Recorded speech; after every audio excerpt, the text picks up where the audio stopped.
Tribe. We're so happy to have you. We have a very special episode tonight. So, welcome to Fit to Heal, the podcast show dedicated to exploring the intersection of mental health and personal growth. I'm your host, the Fit Goddess, and today we dive into an important topic: Black masculinity and mental health. In this episode, we will specifically focus on why Black men are becoming mentally unhealthy and the barriers that impede their ability to make healthy decisions. It's no secret that mental health is a taboo subject within the Black community, especially among men. The Center for Disease Control highlights that Black men are more likely than their non Hispanic white counterparts to experience feelings of hopelessness, sadness, worthlessness, and a sense that everything is an effort. Unfortunately, they are often hesitant to seek treatment due to a long standing mistrust of the healthcare system. To change this narrative, it is crucial that we engage in honest conversations, bridging the gap between old school and new school perspectives. We need to ensure that Black males do not feel isolated and understand that mental illness does not equate to weakness or insanity. In fact, advocates, mental health practitioners, post secondary institutions, and researchers are taking important steps to provide comprehensive support services for Black males. During this episode, we will explore various strategies to increase treatment rates among Black males, creating support groups specifically tailored to their needs, collaborating with different organizations to expand outreach efforts, and providing professional development opportunities. Join us now as we uncover the challenges faced by Black men in relation to their mental well being and discover ways in which we can collectively create change. We will move We will discuss moving past outdated roles, empowering our youth, and how each of us can contribute to changing the mental health narrative in our communities. Get ready for an enlightening and empowering episode of Fit to Heal.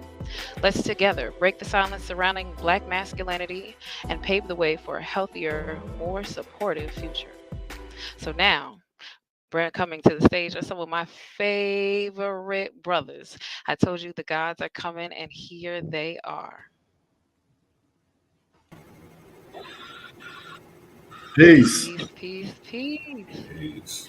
How we doing this evening? Gentlemen, go ahead and introduce yourselves. Danny, you go ahead and go first. Peace. Dan Trezomi, educator, capoeirista, b-boy, and part-time podcaster. Whenever I can get to it. I love it. And how about you, Brother Zumbi? Okay. Brother Minister Zumbi X Shawala, servant of African people, author, business thought leader, Afrofuturist. Mm, absolutely love it. So, we're here to talk about a very, very near and dear subject to my heart. Y'all know I'm raising sons. It's very important for me for them to have, um, one, the understanding that emotional intelligence is very, very big. For them to understand it verbally, how to communicate it, as well as for them to have a community. So, because I am not and never will be a man, I brought you guys here to answer some questions for the community just to kind of help talk about the issue. So, let's get into it. Can either of you share your personal experiences or observations regarding the barriers that prevent Black men from seeking help for mental issues? You want to go first, brother minister? Yeah, let me do that. Barriers that prevent African men from seeking help.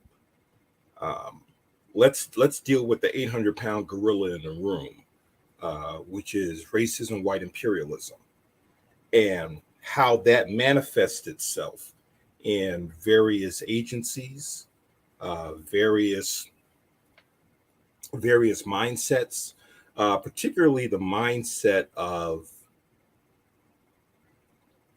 you don't need to talk things through. Okay. You just need to be on your hustle and grind. We don't have time for what I call Oprah moments. Okay.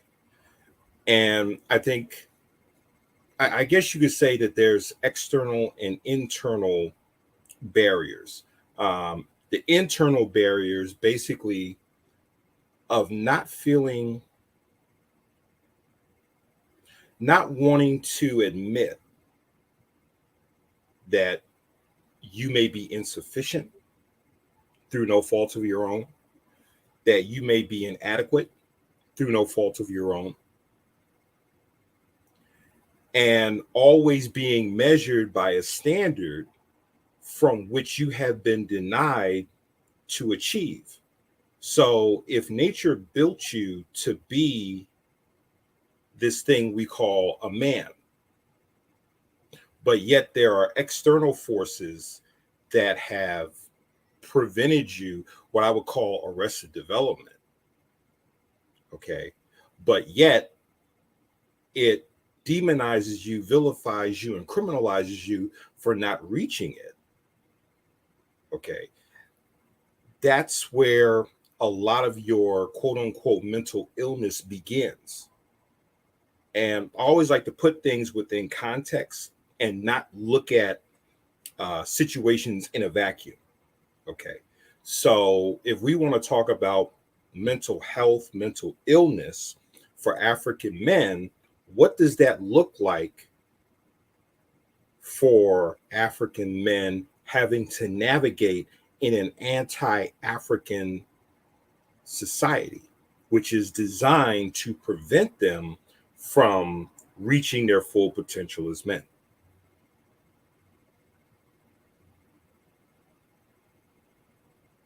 Yeah, I agree, and I'm glad that you brought up the external factors that put us in that situation. It is a catch-22, right? And yes, there are, no access to medical, to mental health, no access to, insurance, all that stuff that we don't have to, because it's expensive to go see a therapist. Let me say this right now. Whether you're doing single, couples therapy, family therapy, it's expensive. I've seen the bills, and this is like, woo. And not all insurance covers it. So that's number one. Number one, that getting access to that. But number two, you're right. We have a situation where you're right. White supremacy says that we are these machines, we are these robots, and we are just bodies that are supposed to, whether we was on the plantation or in the factory, or on the streets, we're just these machines, and our bodies are disposable. And that includes our mental and emotional health. They are disposable.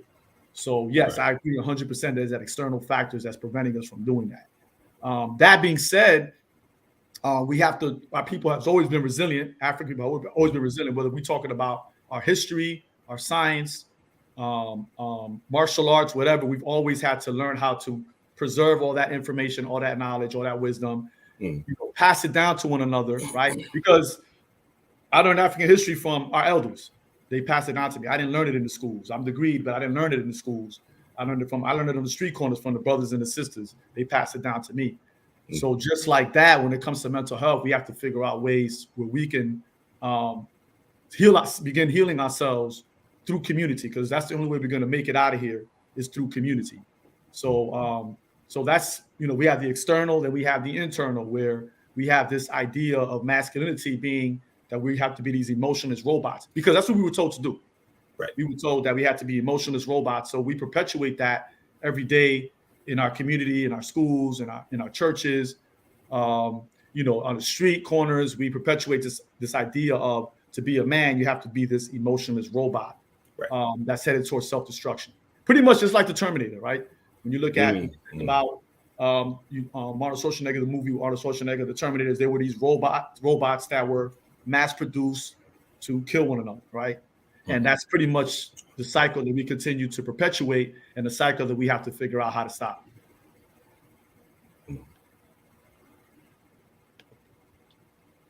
Does that answer your question? It's time to figure out how to stop it. And I heard, yeah, very much so. I heard both of you gentlemen talk about societal expectations, and a lot of those expectations start first at home. Not only those, but stereotypes. Can you tell us how those expectations, stereotypes of Black masculinity has impacted your own mental health and potentially the mental health of other Black men that you know? I know, like, and the minister could probably speak to this, because when we were younger, pimps were like a big deal. Like, it was in our music. We talked about it. Men bragged about it. As men, we bragged about how many women we got. I remember being a young man. I remember being in the military, and at breakfast we would get together and we would all talk about our sexual exploits from the night before. So our masculinity, we believe, because we were taught that, right? Because remember, on the plantation, you were valued as to how many children you could make, right? That's what the value of a man or African was to the slave master. How many children you can make, right?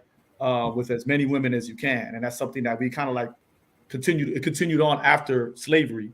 So a lot of us, our masculinity is tied to our sexual prowess, right? How good we were in bed. I wouldn't even say how good we were in bed, because it wasn't seeking pleasure for the woman. It was just how many women we can bed. And that was something, when I was young, I was really caught up in that idea of my masculinity is tied to my sexual prowess, how many women I could bed. And also I know a lot of my peers at my age, we have this discussion about vasectomies, because I'm like, we got to stop having all these kids at this age. But a lot of them feel like their masculinity is also tied into having children as well. So that was something that affected a lot of us and how we treated our women, because we thought that that's what a man is supposed to do, right? And also the idea, the capitalist idea, which is a Eurocentric idea, the capitalist idea that, which was fed into us, that we're also masculine by how much material wealth we accumulate, right? So what kind of car I drive, right? What kind of clothes I wear, what kind of sneakers that I have on, what kind of jewelry I have, chunk jewelry, right? We call it chunk jewelry. Those are all things that we were told we had to be men. And that's what we projected, that outside shell of what masculine is. So that was, for me growing up, that was my experience. And for me, well, here's what I found, is that a lot of our quote unquote rites of passage into manhood came through one of four vehicles. It came through Greek lettered organizations, gangs, military, sports. In my case, it was sports. Okay. The stereotype, particularly when you have African males who have earned scholarships, athletic scholarships to universities, particularly predominantly white universities. The minute you step on campus, you have already been branded as a jock, to the point where people will ask you not what is your major, but what sport do you play? And a lot of times, many of us who played football, the brothers will say, well, I'm here on a golf scholarship, or I'm on a swimming scholarship. Okay. And only when we may be in a classroom or some other academic setting where you get to see another side of us besides being gladiators on game day. Okay. So we had to overcome that stigma and that stereotype of just being jocks that were given, quote unquote, a free ride. Wow. I didn't know you played ball, Minister. Yeah. I didn't know that. And it goes back to what I was saying earlier. We're just bodies. We're disposable bodies, right? Right. Mm-hmm.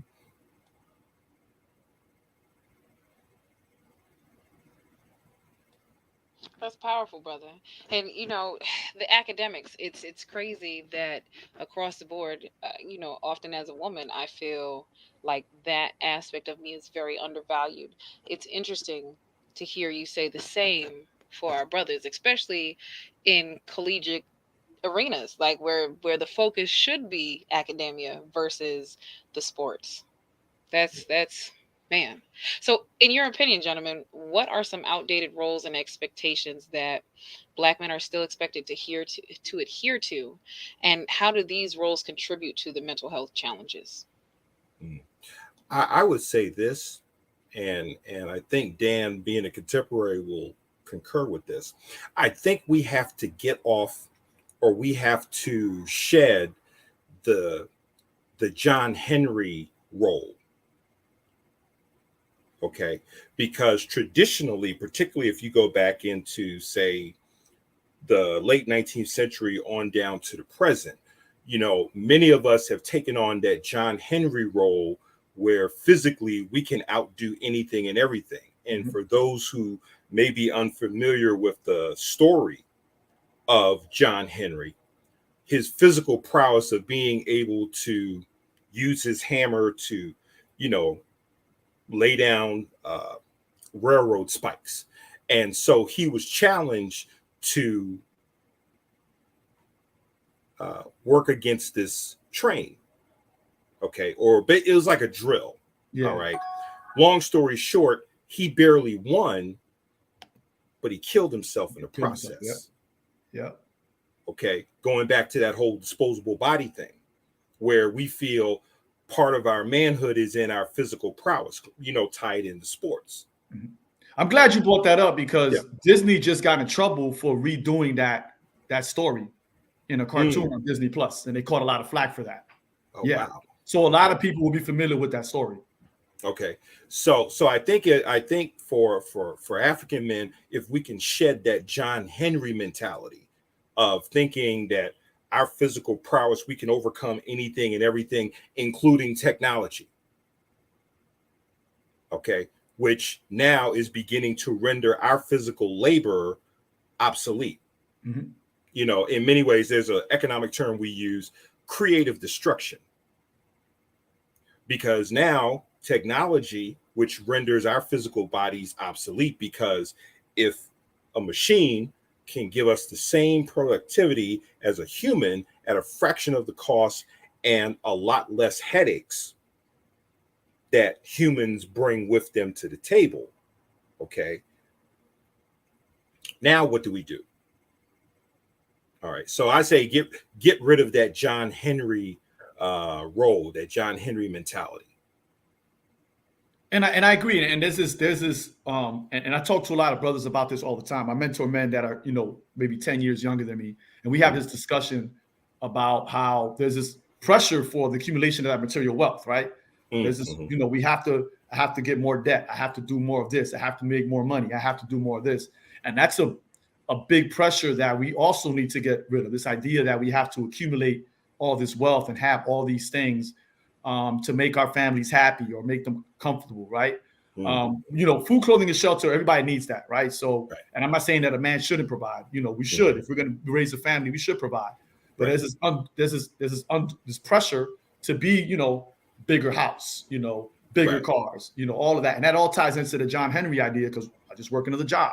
And I'm guilty of that. I'm guilty of, well, you know what? I want my family to be super comfortable, so I'll work another job, you know, because that doesn't, you know, again, we don't get enough rest, right? Because we're human beings. We don't get enough rest. We spend less time with our families, right? That affects our mental and emotional health. And we don't do much self-care because of that, right? Because we work ourselves to death. And John Henry worked himself to death, like literally worked himself to death in that story. And that is a metaphor for us as well, perfect metaphor, right? So I think that all ties into the physical part as well. Right. Oh, and one other thing that came up while you were talking, I think religion as well, and I'll explain. In the Old Testament, where it says a good man leaves an inheritance for his children's children, okay, so that accumulation of material wealth now is that man thinking not just of the here and now, but now being pressured to think 2 to 3, maybe 5 generations beyond him, which puts even more pressure on him to saying, okay, if I can't feed my immediate family now, you know, I was listening to Dr. Miles Monroe, and he was saying how a good man should be able to the inheritance for his children's children, he should be able to leave that for 2 to 3 generations down the road right now, not when he makes his transition. So that's even more pressure to not only think about the here and now, but 2 to 5 generations down the road.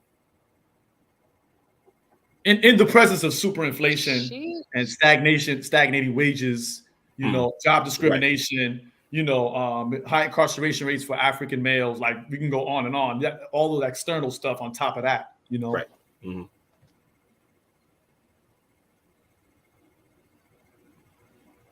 Now, y'all said some amazing references. John Henry is one of the ones that I've often referenced for my sons, to show them this the power and the strength and the imagination and creativity.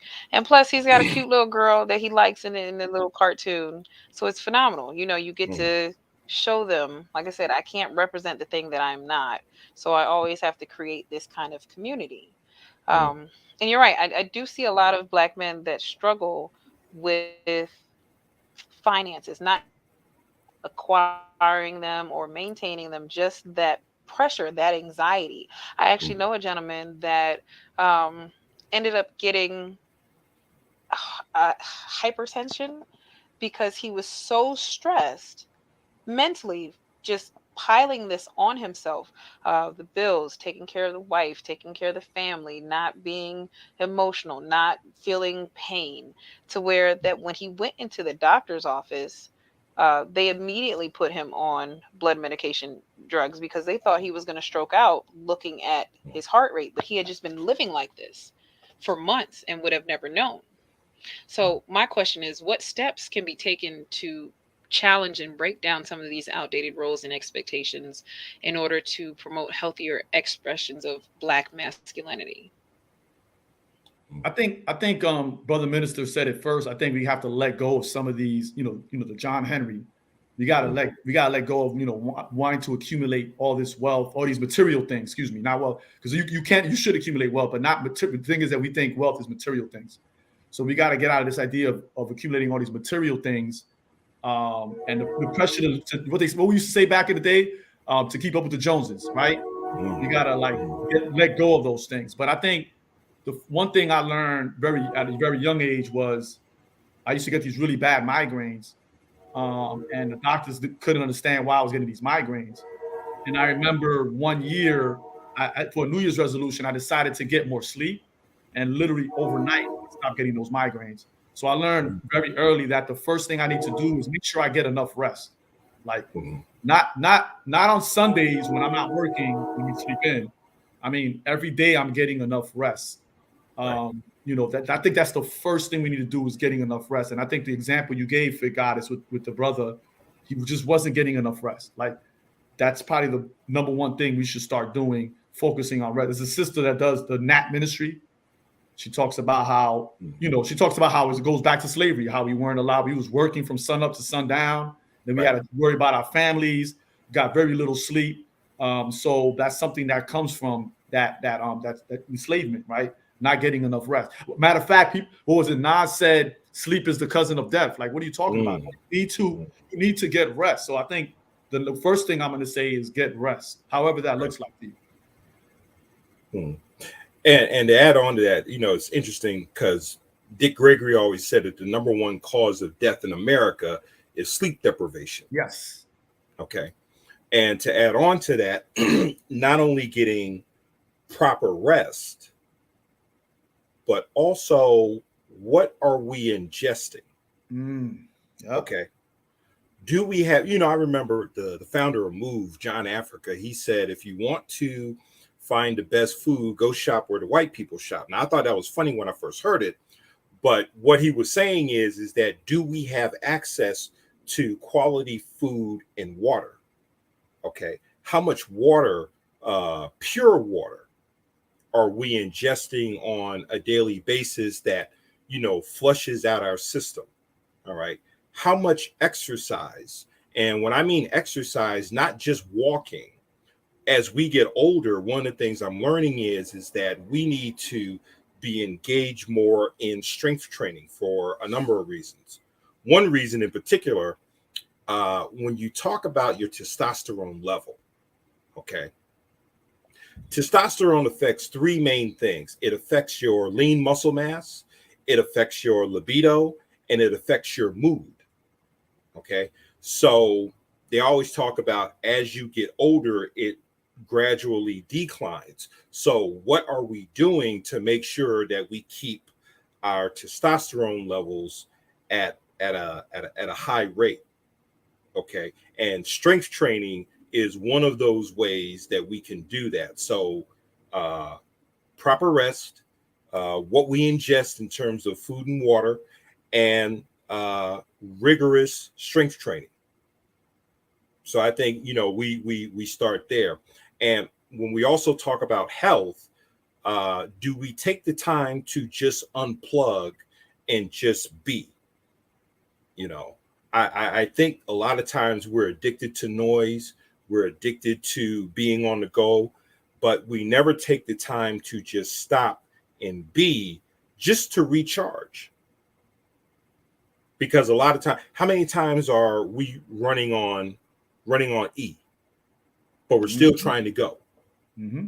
Okay. And then all of a sudden, somewhere we crash because we never took the time to recharge our batteries. I'm glad you brought that up, because like there's a mental fatigue, there's a physical fatigue, and there's a mental fatigue. And I think from experience, mental fatigue to me is much tougher than physical fatigue, right? Because the thing is, you're right, we don't unplug. We don't. Even if we're sitting, we might be watching TV, right? Right. People, before they go to bed, they're on their phones. We don't really unplug, right? Until we close our eyes. And I think we do need to take time out of each day to unplug and just be centered on ourselves. Whether you meditate, whether you sit in nature, whether you do yoga, you definitely have to find a time to unplug, because all that's something. And you know what? You said it earlier. We ingest. When you watch something, when you read something, when you talk to certain people, you're ingesting. You're ingesting information. It works just like a physical. When you eat food, it's the same way. And you could be ingesting negativity, bad stuff. Last year I did a negative fast where I couldn't watch or read anything negative. I couldn't do anything. I couldn't speak negative. I couldn't, cuss. That was probably the toughest 30 days of my life right there. Wow. Because I couldn't read. I love reading comic books. I couldn't read comic books. So but I realized that those 30 days, I ingest a lot of negative information. I really do. It came as a shock to me, because I thought I was somebody who didn't do that. But I really ingest a lot of negative stuff, and it taught me a valuable lesson that yes, I need to unplug and watch what I ingest, mentally. Yeah. In fact, I actually did a 30-day speaking fast at a Shambhala retreat. Oh, wow. In I want to say I was in Massachusetts. So basically we were all at this retreat and nobody could speak. We had to find nonverbal ways of communication. Wow. And so we engaged in that. We engaged in a walking meditation, stationary meditation, but no speaking. Wow. And that was a very powerful thing for me, because I think it also allowed people to heal by not speaking, because there was nothing you could hear except the bell when it was time for meditation. Wow. That'd have been tough for me. You paid for that? No. That'd have been tough. Another thing that I recommend that brothers do is find community. Because I think a lot of times we feel like we're alone. Right. And for me, from my experience, finding community, that's how I met Sekou, brother Sekou. That's how I met a lot of brothers that are on this show through just community. I can't put into words how brothers have really been in my corner. As when I started my family, my brothers have been instrumental in me being a better partner, a better father, a better mentor, a better educator. Just to this day, completely instrumental. I couldn't have done it without them. I would have to write a book to thank everybody that's been in my life, that's been in my corner. Shout out to the Varners, first of all, and the late great brother George. They were in my corner. They supported me. They lifted me when I needed to talk to someone. They were there for me at a moment's notice, and I think that was crucial in my growth and development, and really in my mental health. It was really crucial, because the moments when I felt like I was going to break, they were there for me to uplift me. So finding community is crucial. And we have to learn how to get out of just talking about sports and women. It has to be about other deeper issues. We have to really talk about that. So finding community and you have to find it. You really do. But they're out there. They really are out there. So that's probably the biggest. If I walk away with anything today, is that to find community. Mhm.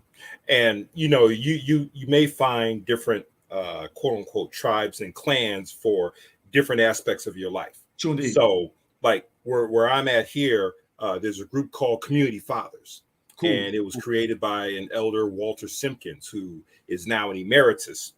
But he created because he saw the need to help fathers who were wrestling with reentry after incarceration, Oh, navigating the child support system, finding work, all of these things, and really just creating a place where men can feel emotionally safe and mm, knowing that they have a sounding board to say, here's what I'm faced with. What can I do about this particular situation? You know, and so it's not just just having one group. There's true indeed. multiple things that you can tap into, and especially for the younger men, I think this is the thing that I think is really missing. um I always feel that every man should have an elder or an OG that's two generations older than him. I Okay, agree. because I think what's happened is that somewhere along the way we've been disconnected from elders. Okay, and it's to the point where, and I think I said this in another show, where now you've eliminated the OGs and replaced them with IG. Mm, Okay, mm, so now you've got a generation who thinks that artificial intelligence is the new OG, but Google, Instagram, etc., can't give you the wisdom that an OG can give you, because there's certain things that an OG has lived through that artificial intelligence will never experience. I agree. I agree. And I want to go back because we talked about this in the previous podcast episode. We talked about the effects of crack cocaine on our community Mm-hmm. and how it disintegrated our community, right? Right. Where I remember a time when, the elders would be like, hey, what you doing over here? I'm gonna tell your mom, right? I'm Right. gonna call your mom, or I'll discipline you, or your mother heard about what you did. And then when crack cocaine came through, it really destroyed that, where a lot of our elders became afraid of the young people. Mm-hmm. And then the young people saw the elders as outdated. So we Right. have to it's a two-way street. Elders have to Yeah. be present, and then the Mm-hmm. young people have to seek us out. Well, I'm not an elder yet, but we have to seek the elders out. Right. So, but yeah, so that's what needs to work. And I really, again, if you seek, you'll find them. And like they say, the student will show up, right? So Mm-hmm. I think because of that disintegration, a lot of us still have that fear Mm-hmm. of walking up to one another and talking to one another, just having a conversation. Right. And as far as the elders go, one of the things that I heard Dr. Miles Monroe say is, don't be a generational thief. And what I mean by that is, whatever knowledge, wisdom, and understanding you possess, don't just keep it to yourself. That is to be bequeathed to those future generations, so that way you can shorten their learning curve, and so they can avoid the pitfalls Yep. that we experience. Yep. I agree 100%. Yeah. I agree 100%. Yeah, that's our job. We got to share that information. We have to Mm, pass. We definitely got to pass it on, because there's a lot of stuff that we lost. right. Especially during COVID. We lost a lot of Mm, elders during COVID. So I mm, agree 100%. We got to definitely pass that on. and like I said, whether it's oral or whether we write books, I've always talked about immortality being putting your experience in a book, so someone 75 to 100 years from now can benefit from the wisdom that you passed on. I used to tell my nephew this. I said, look, I can teach you about the past, but you have to teach me about the future. True indeed. True Okay, indeed. so I can advise you and give you information that is relevant to you. I think sometimes we make the mistake of passing information on that may have worked for us, but is obsolete and irrelevant to what their situation is. So we always have to be mindful that what we give the youth is relevant to their situation today. No, I agree, because I know a lot of people come to me for dating advice, and I'm like, dude, I was dating in the '90s. Like I don't think I could give you any information. I was dating I would love to help you out, but I was dating in the '90s. It was a totally different time, you know. But I do want to say, you said something about writing. I'm mad that I learned this late, but journaling has helped me out tremendously. And I think the best part of journaling is that I can go back a couple years and I can read what I was talking about that particular day. And I'm like, oh, wow, I was really tripping, or, oh, I didn't see it this way. And, you know, hindsight is 2020. So like, but it really helped me with my growth and development. It really helped me formulate my thoughts, really helped me go push through the emotional spectrum. I was able to really, I'm upset today, you know, but then later on, I might just be disappointed in myself. And later on, I might be embarrassed, like, but I'm able to like walk through those emotions and how I feel about certain things. So journaling has been tremendous in my healing journey.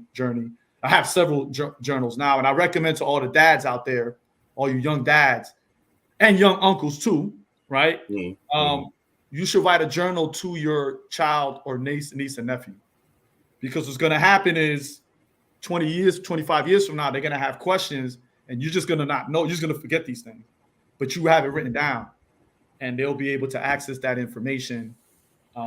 My youngest is doing an autobiography, and I was like, I'll just pull out the journal I wrote for you when you was a baby.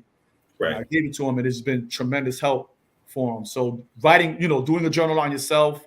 I have a writing journal. I have a professional journal where I talk about what I do at work.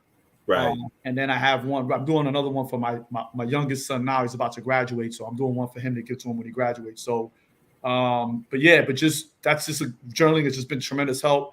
It's helped me really with my mental health and all of that stuff. So, yeah, cause it reminds me of what Chuck D said in Welcome to the Terror Dome. You know, when he says, you know, when I get mad, I put it down on a pad, give you something that you never had.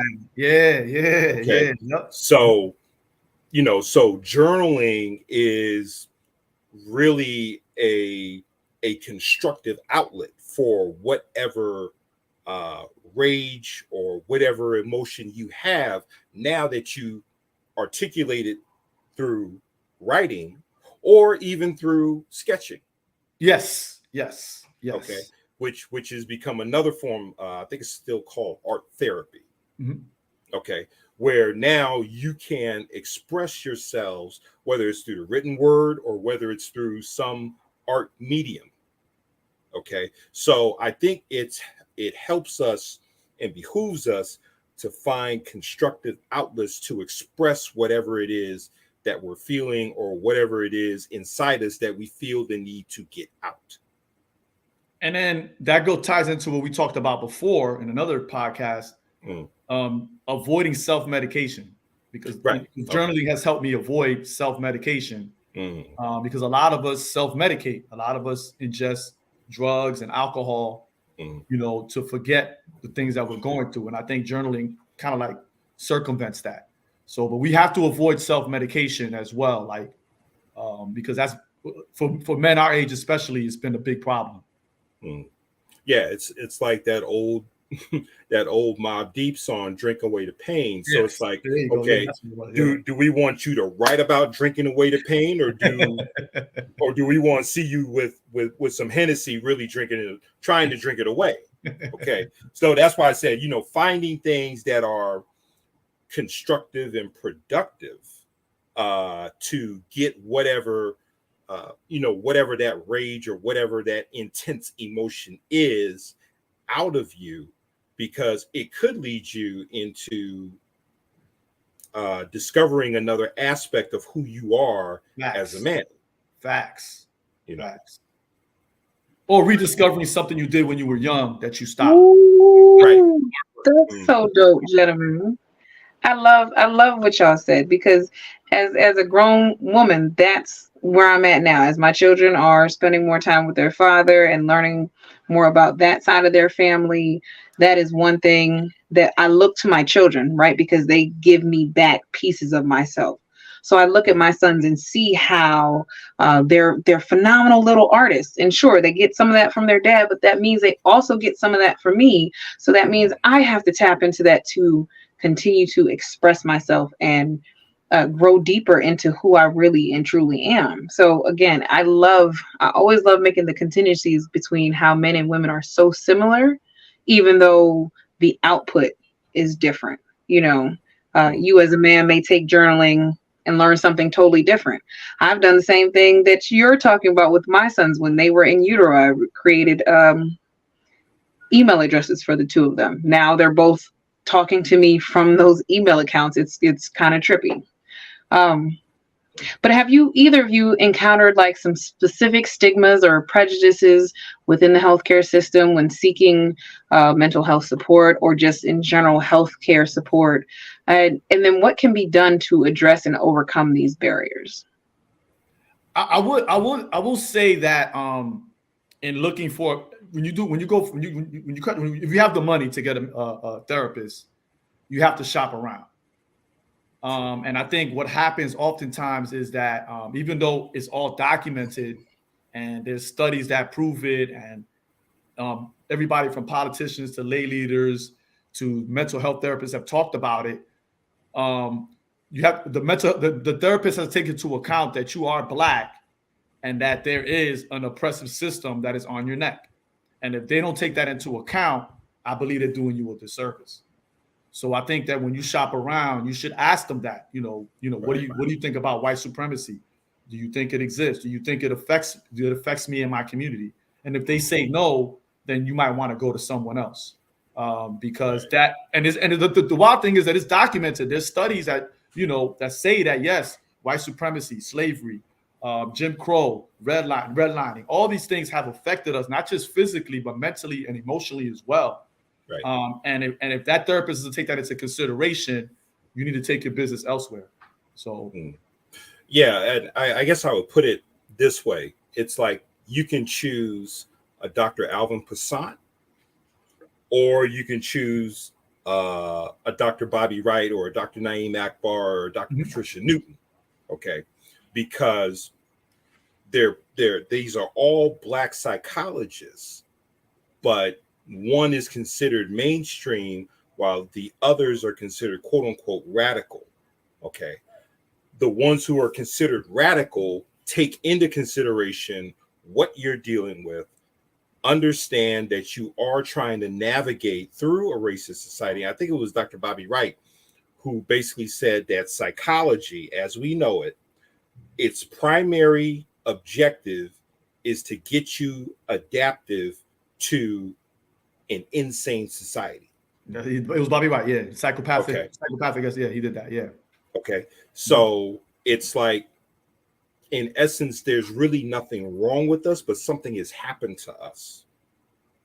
And all we're trying to do is, how do we make sure that we can maintain our sanity, maintain not only our mental and emotional integrity, but our spiritual and our cultural integrity inside a toxic incubator that we call racism, white imperialism. So it's kind of like this external force versus this internal power that we're trying to exude.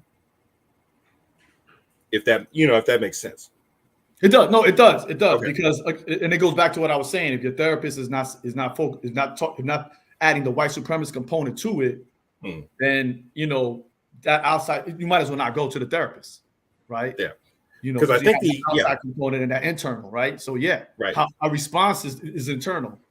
Because I think the most ideal is to find an African-centered therapist. That's the ideal. I had one for 7 years. He was originally from South Africa, went to New Zealand, and then finally made it here to the States.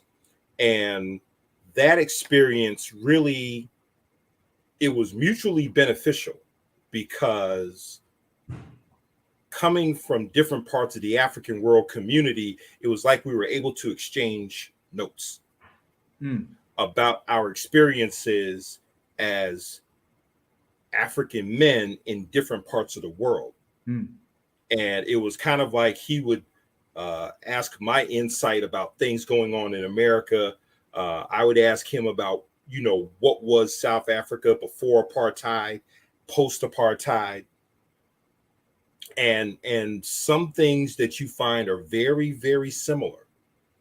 Once you remove all the propaganda and once you really sit down with one another. Okay. So finding one ideally who's African centered would be mutually beneficial. And I think the way you can do that is word of mouth. So like, the wild part is I have a colleague who's an African centered psychologist, very good friend of mine. We met through dancing. Okay. But he's my friend, so I can't go to him. But I recommend him to people that I know, to brothers that I know. I'm like, hey, you need to go to this brother right here. Right. Shout out to Dr. JD. But yeah, he's someone that he recognizes that, and he's just like, yeah, let's deal. But yeah, they're out there. So use word of mouth to find them, because you're not going to see it if you have access to through insurance. Insurance, the way it's set up, is not going to tell you. But you should shop around. Definitely shop around. But word of mouth is just going to save us. Just again, I'm gonna go right back to community. We not only should we be seeing a therapist, we should be having circles with brothers. If anybody needs, I do have an outline for a 6-week circle for men. I call it Fresh to Death, DEPTH, and it's an outline of what you can discuss and how you do it. And I can send that to anybody who wants that. Because my goal is to set up as many of these circles around the country as possible. So if I run into somebody in New York and they ask me, so my brother over here does it in New York, my brother does it in Florida. So I'm trying to make it as many as I can. So right. Ooh, I shaded that. Gentlemen, we got a really, really dope question in the comments. This brother said, y'all be knowing stuff. What books y'all be reading to learn this? And as you can see, Brother Dan got a whole library behind him. So share with them some knowledge, gentlemen. You did say the book that I can never remember the name, Bobby White's book, The Psychopathic Racial Personality. That's the one that was a game changer for me. Okay. And it's a short book, couple of essays. And Bobby White, I think he's the late great Bobby White is the premier scholar when it comes to Black psychology. And then the late great Amos Wilson wrote. I know everybody references his Black Power book, but the one that when I became a young parent, his book on child psychology was very crucial in me as a young parent. Right. But yeah, Amos Wilson is another one. Okay. Since you brought up Amos Wilson, there's two that I just pulled up here. Make sure I get them in front of the camera. If you can see this, the falsification, the African consciousness, that's one. Okay. And then the other one, I just got this last week. I haven't tapped into it yet. Issues of Manhood in Black and White. I got to get that one. Yeah, I don't have that one. Yeah. Okay. And not only... He has one called The Psychology of the Black Child. Every Black parent should get that one, The Psychology of the Black Child. That's the one. Right. And the other one I think he wrote is Awakening the Genius. Oh, yes. The Black Child. Okay. Someone stole that from me. Yeah. Yeah, okay. That's my favorite book, Naturally Awakening the Genius in Black Children. Right. And then for those who may be familiar with Dr. Naeem Akbar, Chains and Images of Psychological Slavery. Yep. And then Breaking the Chains and Images of Psychological Slavery. And Visions for Black Men and Community of Self. Those four. And okay. Yeah, and Dr. Naeem Akbar travels the country. He still lectures. So if he shows up in your town, highly recommend that you go. He's very personable. He'll eat dinner with you. Really great brother who put in a lot of work and amazing. Just But yep, Dr. Naeem Akbar. Okay. Definitely, and then for those who are familiar with two ancestors, one, Dr. Frances Cress Welsing. Yes. And her work, the ISIS Papers. And then her protege, Dr. Patricia Newton, who became an ancestor a couple of years ago. I think she was working on a book. She was based out of, I want to say, Baltimore. If you were to study those two women and dealing with, now they dealt in psychiatry, which meant that they also had they were also licensed to offer medication if necessary. Okay, so they dealt with psychology and psychiatry from an African-centered perspective. So I would definitely recommend those two ancestors. Super dope. I'm always about giving the gift of knowledge, and I love that you gentlemen are so well read. How can we engage the older generations? Dan, you say you're not an elder, but you're on your way, and that's not a bad thing. You know what I'm saying? You closer to being an elder than you think. You an uncle. I guess that's the how the lineage goes, right? You go mom, dad, auntie, uncle, elder. So as an uncle, how can we scaffold? I feel like this is a very important time for our age group to reach kind of between both worlds, right? There's A, B, C, we're at B, right? We can reach back to the youth, those that are younger than us, but still kind of connect with the older generation because they understand us a little bit better. So how can we begin to engage those older generations in conversations about mental health to bridge those gaps between that mentality and the new school perspective to create a more inclusive, understanding environment? I'm gonna just say that, and I just moved it. We just bought a new house. I moved into a new community, and in this community, a lot of my neighbors are older, and my mother taught me, because my mother's 70, 72. She's gonna be 72 this year, and she goes for these long 5 to 7 mile walks. She's been doing it all her life. So, and she taught me that you walk in your community and you get to know people. Just get to know people. And it's funny because I missed that last podcast. I was on the phone with my mom. She was going on her walk because it was too warm. She went later, and all the dogs in the neighborhood were like following. They were like walking with her because they know her, right? So she taught me very young that you should talk to your elders. So like so as soon as I pulled up here, I'm working. I'm all dirty. I saw my neighbors. Hey, how y'all doing? Introduce myself. Found out they were older, and just consistently go check on them. I go check on. I have elders that I've known, and I just go check on them. I just go visit them. I bring my young people with me, whether they're my capoeira students or my mentees. I bring them with me so they can meet them and they can talk. And it's funny because they end up becoming better friends than I do. They be I went to visit them the other day. So I think it's very simple. Just go where they at, and if you're an elder or OG, you make sure that you're present. So I know as an OG, I'm known. When I was in Virginia here, I was known for always showing up. I'm always showing up. I always want to share, and because I want to lead by example. So if you always show up and you're present, you can make those connections. So go visit your elders. Go check on them. Go see how they're doing, and it's I love it because they drop nuggets of wisdom, just little nuggets here and there, just like they do in the movies. In the movies, you go to movies and the old kung fu martial artists are dropping nuggets. It's the same way. They do the same thing. They drop nuggets, and you have to digest them, and it'll come to you later on. So that simple thing of just meeting up with them, talking to them, asking questions, helping them out, helping them with their groceries goes a long way.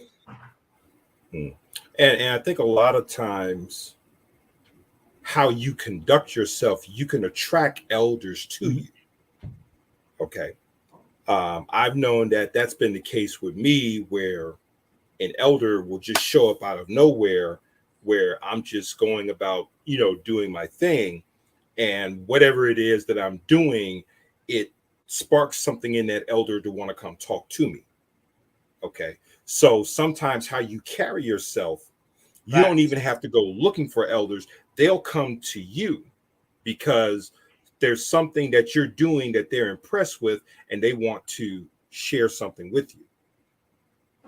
And I just want to say that shout out to Sekou, because I remember when I was in God, I can't believe I forgot. When I was in the Imani Foundation, they taught me that I have to bow to my elders.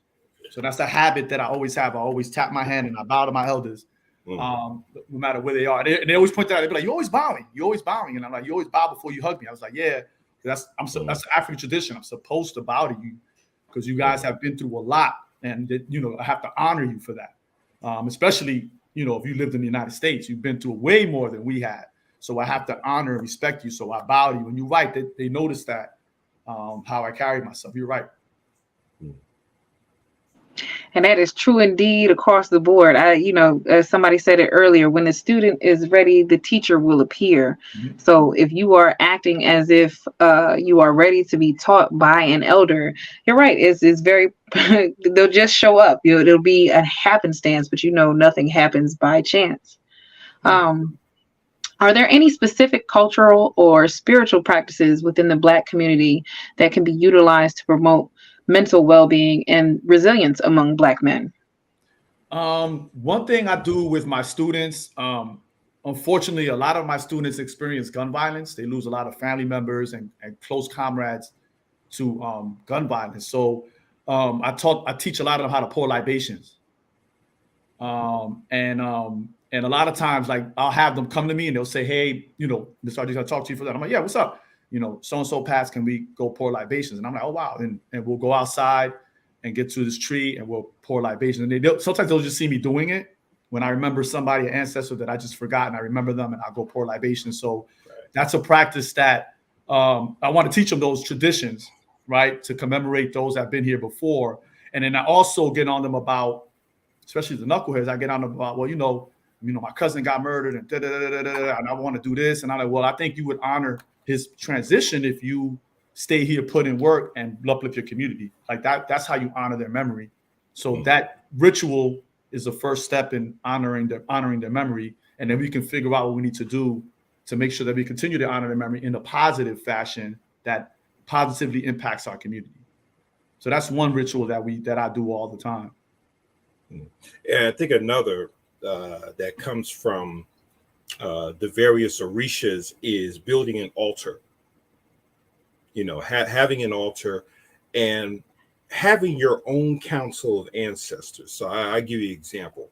So for myself, I may have a council of ancestors, whether it's Maggie L. Walker, Madam C.J. Walker, O.W. Gurley, the founder of Black Wall Street, the Honorable Marcus Garvey, the Honorable Elijah Muhammad, Herman J. Russell, who is a prominent entrepreneur in the Atlanta area, Reginald F. Lewis. So if there are issues that I'm addressing in terms of Black economic empowerment, Black entrepreneurship, I would say, what can I do? And call on that ancestral entrepreneurial spirit. And also S.B. Fuller, who I consider the godfather. In fact, he basically was the godfather, sales-wise, to Mary Kay Ash. In fact, she would drive hundreds of miles just to listen to Fuller and gain his sales training. Okay, so we can set up that altar and pull on those ancestral spirits and pull on their legacies to say, how can this legacy help me in today's world? Sheesh, that's tough. I told y'all I went to DC recently to check out that African American History Museum again because they have the Afrofuturism installment. And what the brother Zumbi is talking about, I did just that. I went to call on my ancestors to be like, hey, this health and wellness thing, it really sits deep on my heart. Show me the way. And in that museum, I saw healthy body, healthy mind. We're a legacy of leadership, a legacy of entrepreneurship. So everything that I'm doing, even no matter how trepidatious it feels, is along the right path for those that have come before me. What advice would you gentlemen give to other Black men or even young men who may be hesitant or reluctant to seek help for their mental health? And how can we encourage them to take their first steps? I think, again, I said it earlier, finding that community. Because in your city, there's a community that does this. There's a community of men, of Black men that are seeking to heal themselves in their community. And like Minister Zumbi talked about earlier, they're different tribes. There's different tribes. It may not be over here. This tribe may not be for you, but this tribe might be for you. And you really have to look. But they're out there. I'm telling you. And a lot of times, they're like right around the corner. Like, it's not even a matter of you got to really look far out. It's right around the corner. It might be in your local church. It might be in school. But they're out there. There's mentorship programs. There's programs that'll actually pair you up with a mentor. And I'm talking about Black men, right? I see it all the time. So but one thing I've learned is that I've had young men come to me and ask me to be their mentor, and you just have to ask, and you'd be surprised who would be honored to be your mentor, who would be honored, who would love to mentor you, who would love to help you. So you just have to ask, and you'd be surprised who will be there for you. Yeah, and really, when you're trying to find a community where you feel emotionally safe. Yes. Okay. And I had to explain to women, I was on a panel discussion and she was complaining about her husband won't open up, won't talk and everything. I said, does he feel emotionally safe around you? Okay. Because for a lot of brothers, they feel that there's nowhere on this planet where they feel emotionally safe. Yep. So they have to play everything close to the vest. Okay. So finding a place where you feel emotionally safe to, as they say in church, lay your burden down. Okay. I agree. That's a very good question. Very, very good question. So real quick, brothers, just for the ladies out there listening, how does a woman create that space? Because a lot of women are not taught, right? We've been too conditioned to treat you as if you don't have emotions and thoughts and feelings. How can a woman create space for that man to feel emotionally safe? I don't know, and that's because I'm not a woman, so I wouldn't know. So I'm sorry. I mean, I don't mean to be that. I don't. No, that's a fair answer. That's a fair answer. Let me rephrase the question then. What is something that your counterpart or someone you've been with has done for you that made you feel emotionally safe? I think I'll approach it this way. Okay.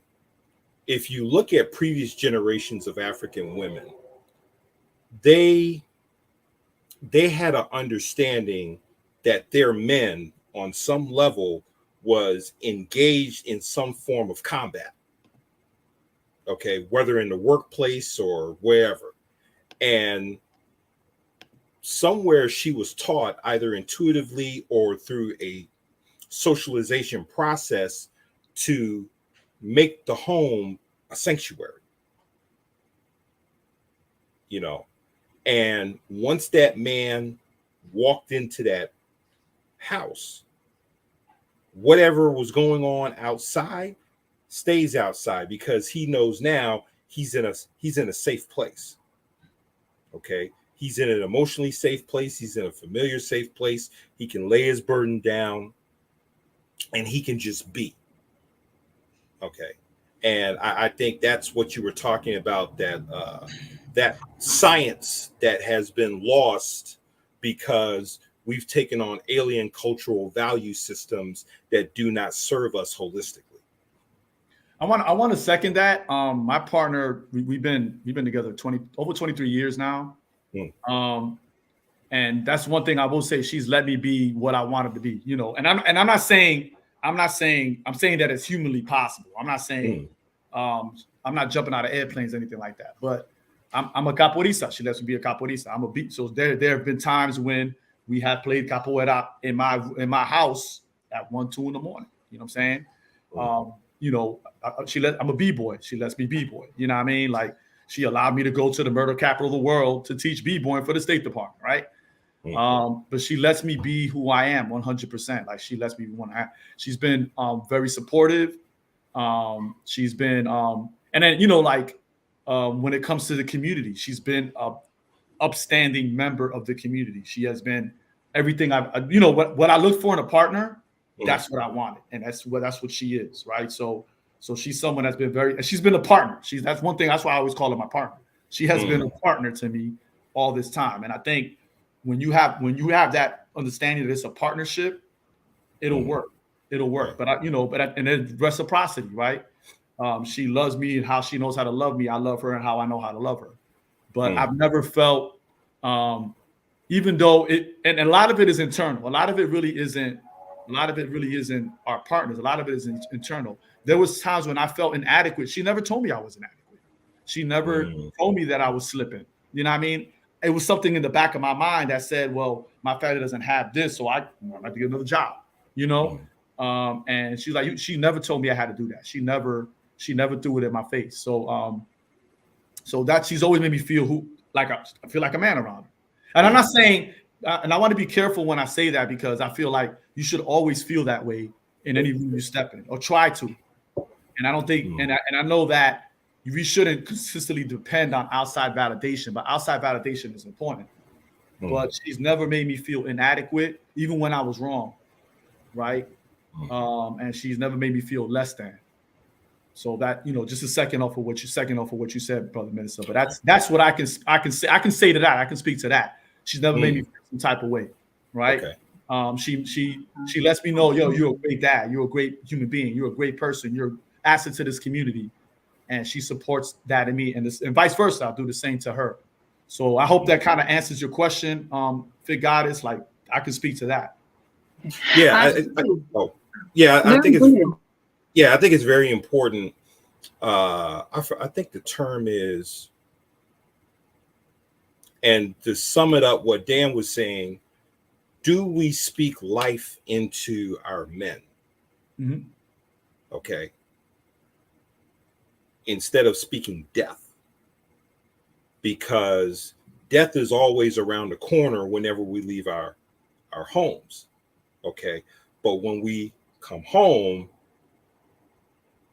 is our partner speaking life into us to recharge us, to encourage us, to empower us?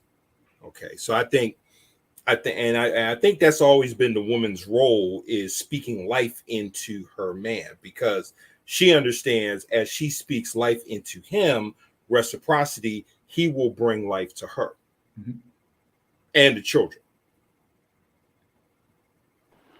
Brother, you said a mouthful right there. So this has been a phenomenal show. We gotta wrap it up, because it's getting late. But before we go, both of y'all are phenomenal gentlemen. Tell us where we can find you.